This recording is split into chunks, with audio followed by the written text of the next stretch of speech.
And welcome back to Conservative Arkansas Media. So, since the beginning of the session in Little Rock, really the entire state has been abuzz about Governor Sarah Huckabee Sanders' education reform agenda. People have been waiting for a bill. There have been behind the scenes, people are writing this bill, they're negotiating, they're trying to, implement massive reforms in our educational system that I think we all know as conservatives have needed to happen for a very, very long time now. So I reached out to the House sponsor of this legislation that is now passed this week, passed out of a Senate committee, passed out of the full Senate. Now it's over to the House. So I reached out to the House sponsor, State Representative Keith Brooks, and he joins us now. Mr. State Representative, thanks so much for coming on the program. We really appreciate it. Hey, Paul, glad to be here. Glad to talk education. It's a passion point for me, so certainly excited to talk with you about it. Yes, sir. All right. So, first of all, you've had a busy week. How has the week been? You grab a tiger by the tail with one hand and a lion by the tail with the other hand, and then you just kind of run with it. That's pretty much where we're at right now. So, yeah, very busy week, obviously, with the formal introduction of the bill language, which there's a little bit of a misperception that a bill was written on Sunday, then suddenly dropped on Monday. That's not how it happens. This has been a very comprehensive process with a number of stakeholders, both inside the legislature and outside the legislature, for months upon end to make sure we get to something that's aggressive in nature and that deals with the challenges that our education system has. So it certainly has started in earnest this week with hitting the Senate committee, which was an all-day affair on Wednesday, and then passing off the Senate floor yesterday, which wasn't quite as long of an affair, but still pretty extensive. And then we go to the House this next week. Well, you mentioned this claim that things were just kind of dropped, and the idea is that it all happened too fast. That, to me, just from what I'm seeing on the media landscape, the headlines, that seems like a Democrat talking point. What do you think? I don't know if it's necessarily a Democrat talking point. It's a talking point that is convenient to try and push back on something that people may not agree with or don't like the policy. Quite frankly, the reality is, I personally am very invested in the idea of education freedom, education, not reform, but transformation, because we have to have a long, hard look with our collective selves in the mirror and say what we've been doing hasn't been working. We know that our test scores varied out. We know the challenges that we see from our kids progressing forward in education and in society. It's not keeping up our end of the bargain for kids and for families, most of all. And so I had my first meeting with people on the governor's team about this back in May of last year. And then as she rolled out her formal plan this summer that was very aggressive, that had the specific tenets of the Learns bill, and then actually working towards starting to draft legislation. We've been meeting since November in a group of people, legislators and her team and other stakeholders, to start crafting this, and even up to the standpoint of bill language for a couple months. So this is not something that was haphazardly put together, but something that has rightfully so had an extreme amount of thought and vetting as we approach it. Does it mean that it's perfect in every way? No legislation is. Quite frankly, when you look at what we vote on as a legislative body, both in the House and the Senate, oftentimes we're voting on bills that are technical corrections from prior sessions. And so things always have to be addressed, even if it's a one-page bill, much less 144 pages. So it doesn't mean that there's not something that can be tightened up that can make it better. And so that's what we're doing. That's what the committee process is. As you vet it and as we continue to have discussions on it, we continue to get better for the students of the state of Arkansas, most of all. All right, so let's go over some of the specifics of the bill, if you don't mind. Now, one of them, and we've heard Governor Sarah Sanders talk about this, is the banning of indoctrination in our schools. Now, specifically, this is referring to the current problem, which is CRT, critical race theory, which is really spreading across this country. So, talk a little bit about what this bill does to address that. So the premise of this is simply ensuring that schools are teaching the things that kids need to learn to move forward. Literacy, the three R's: reading, writing, arithmetic, right? We've heard that for generations. And so it's ensuring that the focus is not on telling kids what to think, but teaching kids how to think.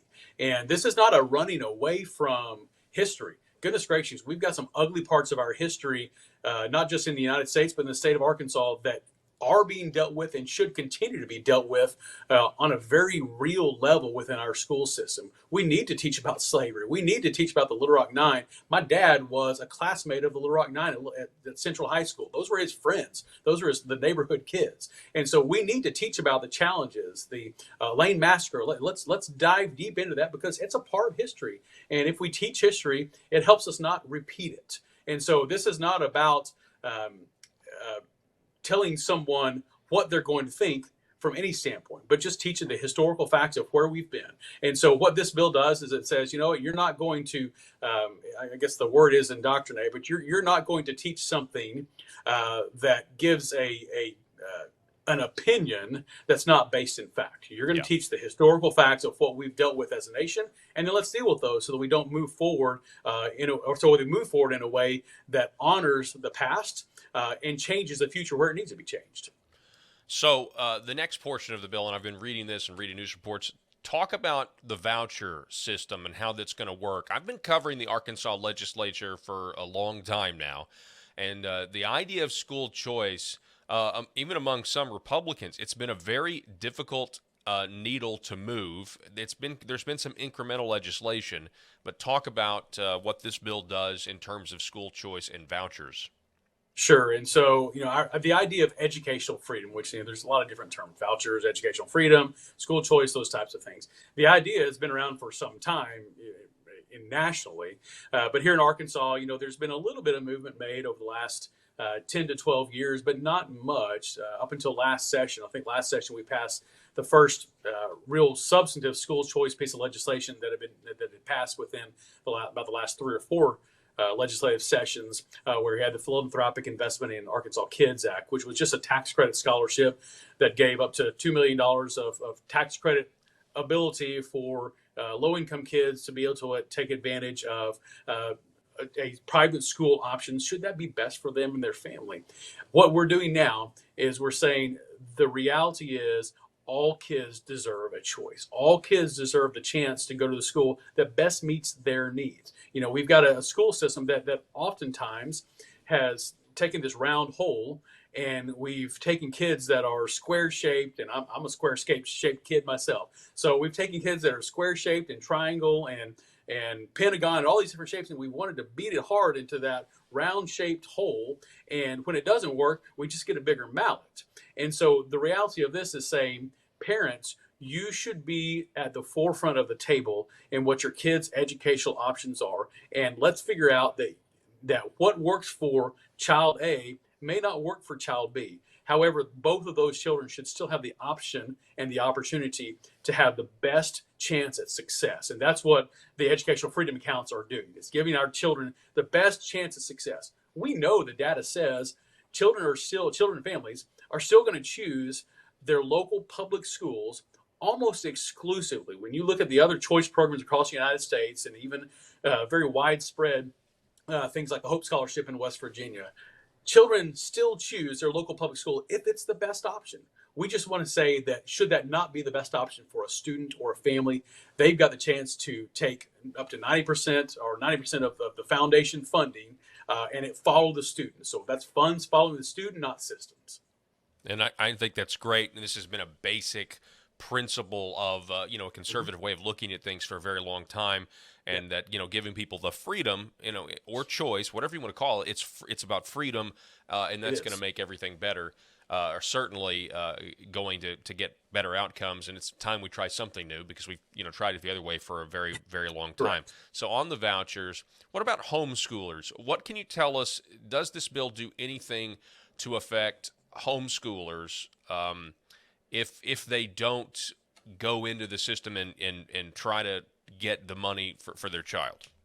If they don't go into the system, it's a purely optional system. So the Education Freedom Account, they do not have to. If a homeschool family is, and I have had members of my family that have very successfully homeschooled as well.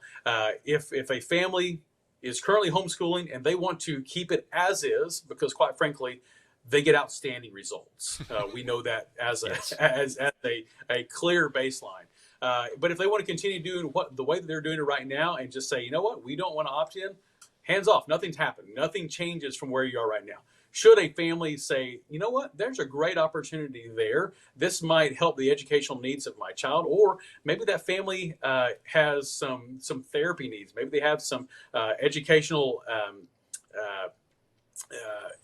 needs that need to be addressed from a tutoring standpoint. If they do decide to opt in, then they have the option to receive the same percentage of funding that goes from the state to the service provider.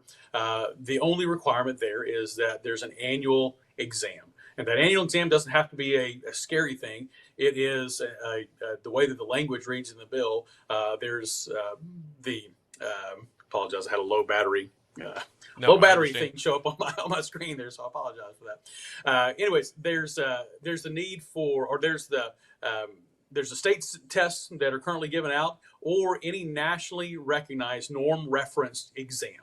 And so it's pretty broad in what can happen, but just making sure that they're getting the education they need, because there is an expectation that if the dollars that are allocated for that student from the state are funding to a service provider for a family, for a homeschool family, we need to make sure that child is getting the education, because that's our Absolutely. requirement as a state. Yeah, after that makes logical sense. But if you, I guess what I'm hearing you say though, if you like your homeschooling, you can keep your homeschooling. There was something said a few years ago by someone about some other part of our society related to that. Didn't quite bear out that way, but I can tell you, I know how this legislation is written. That is accurate. Yes, no. I'm to say better outcomes than if you like your doctor, Yeah. you can keep your doctor. That was a lie. Exactly. Yeah. This is actually Right. in the bill. So Right. Yeah. all right. So then let's talk about this big one. Okay, teacher pay. Right now, starting at $36,000. This bill, the LEARNS Act, would raise it to $50,000. That's got to be Correct. huge if you're a teacher. What an amazing investment in Arkansas education. This is obviously things like the educational freedom counts eat up a lot of the misinformation, a lot of the energy in the room. But realistically, this is the largest investment in public education that the state of Arkansas has ever made. And it is highly focused on valuing our teachers. So, yes, so currently the state sets a minimum salary requirement. We're basically telling school districts you can't pay people less than this. And so right now it's $36,000. And we remember last fall there was a lot of discussions around a special session that Governor Hutchinson was potentially going to encourage raising that. As a legislative body, we said we need to pause because we want to see what our adequacy recommendations are, which come out every other year, and that happened in November of last year, November 22. So we want to see what the adequacy recommendations are, so we can make appropriate decisions related to the funding that's there. But so the minimum salary is set by the state. And then it's up to the school, based upon their budgetary needs and their specific community, to decide how they're going to pay it. We don't tell them what a maximum is they can pay. We just say what the minimum is. And so we're taking from the minimum of $36,000 up to a minimum of $50,000. And the reality is that is real change for teachers who are so valued in our state, for teachers in the state of Arkansas. That's real change for them. We have 41% of our school districts right now start their teachers at the minimum. There's a step schedule in place currently, and there's some adjustments being made to that. There's a step schedule in place currently that looks at bachelor's degrees, master's degrees, and so an increasing minimum over 15 years that the state says you can't pay a person with 14 years and a bachelor's degree less than this. Well, the data says that 61 or 63% of schools in that 15-year step don't have their salary schedule above 50 or above 50,000 or above, with bachelor's degree teachers that have 15 years of experience. There's 10% of our schools that don't pay a single teacher, no matter how many years of experience they have, don't pay a single teacher $50,000. And so Wow. this is real money for real teachers. And so you look at small communities like Marmaduke, Smackover, Rector, Piggott, all the small communities all over the state of Arkansas.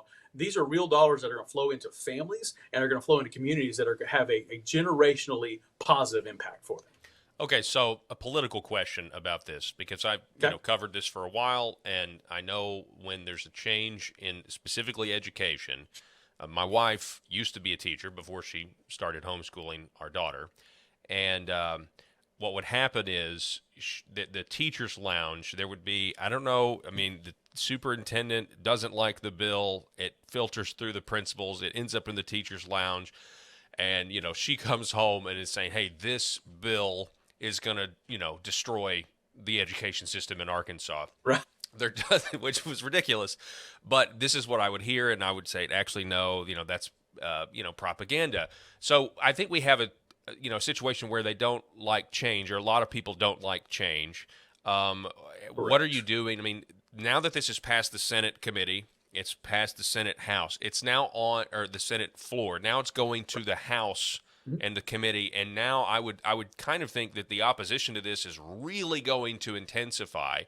So how are you planning on kind of getting around the educational lobby or educational industrial complex, or whatever you want to call it, the interests that are they've been fortified in the state of Arkansas for a very long time to resist change? Sure. So, I mean, to put it lightly, this has garnered a lot of really strong feelings amongst people, and that covers every side of the spectrum of education. So, the reality is, as a state, and as I said earlier, as a nation, we have to have a long, hard conversation with ourselves that students who read at a third grade level, or that cannot read at a third grade level by the end of third grade, that's not positive for us as a state. We know that 65% of our kids are not reading on grade level by the time they finish third grade. We know that lack of literacy attainment is a strong predictor of other societal challenges as we go on.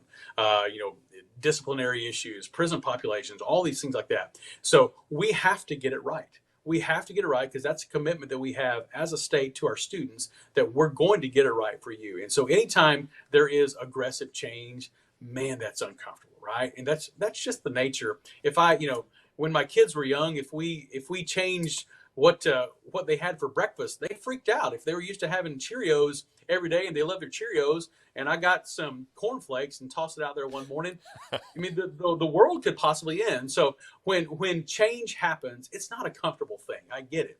However, our students demand it of us. Our students and our families demand that we do something that is aggressively addressing the challenges and the issues within our system, and that we get it right. And so, what are we doing to counteract that? We're just talking about the facts of what the legislation is, not all the noise that's out there. The noise that's out there that says you're going to tear public education down. You don't like this. This is no good. That's just noise. We go back to the facts of what the LEARN's plan is. It's a focus on literacy, focus on empowerment, accountability, readiness, networking, and safety. And we're going to keep hitting on that over and over and over. And yes, there's language that is consistently being looked at to say, okay, how do we make sure that this means what we want it to mean, and that it supports those who are involved in this? And that's part of the committee process. That's part of the process going through the Senate committee, which there are a lot of great recommendations. And those recommendations, things are being implemented even at this hour. I'm sitting here in the Capitol, just got out of a meeting with the governor's staff, talking about those recommendations that came off of the Senate committee.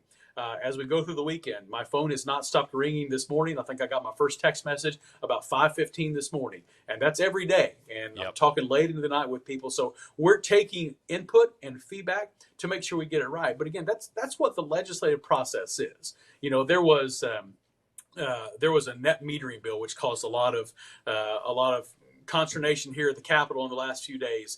That legislation was not out before it was filed. And so the normal legislative process is that you collaborate, you come up with an idea of what you think needs to be addressed, and then you figure out the best way to address it. And in our legislative body, 25% of members roughly had a chance to look at the specific details of this before we file the bill. And so it's been very vetted. It's been an extremely collaborative process. And so we're going to keep moving forward with the facts that are in this and the impact that this has on Arkansans, all the way from one spectrum to another. Because ultimately, this is a change. Change is not easy, but change is necessary because our kids deserve it. Absolutely. And, State Representative Keith Brooks, I really appreciate your work on this. I also appreciate the work of Senator Breanne Davis. I watched she's the Senate sponsor of this bill, the LEARNS Act. She did a great job answering a plethora of questions about this, in the committee, which was a morning meeting and an afternoon meeting. Just last question, it's been a big week. Next week, I would assume this starts to get a hearing in the House Education Committee. Do you know what day that's going to be? So right now we anticipate that that'll be on Tuesday. It's a procedural thing, and so the anticipation is that it'll be heard as a special order of business on Tuesday morning in the House, and I would anticipate that we would have a similar amount of attention paid to it. That Senator Davis, and she's an absolute rock star. I can't say enough about her engagement in this process. She and I have worked very closely together in all aspects of this legislation for months, and she is passionate about the impact on students. As a parent herself, as a former school board member herself, she's passionate about what we're going to do to affect kids' lives ultimately in the state of Arkansas. But yeah, so we expect that probably on Tuesday we'll have a special order of business in House Education. We'll hear it there. I'll have a chance to sit at the end of the table with other partners and answer questions on it, and I'm sure that there'll be a vigorous and robust debate on that, which that's fine. Let's have a good, robust debate because kids are that important. And then hopefully gets passed out of there onto the House floor on Wednesday. Again, that's not completely set in stone, but I would anticipate that's what happens from a scheduling standpoint. That sounds good. State Representative Keith Brooks. Again, thank you so much for coming on. Thank you, Paul. Conservative Arkansas Media. We really appreciate it.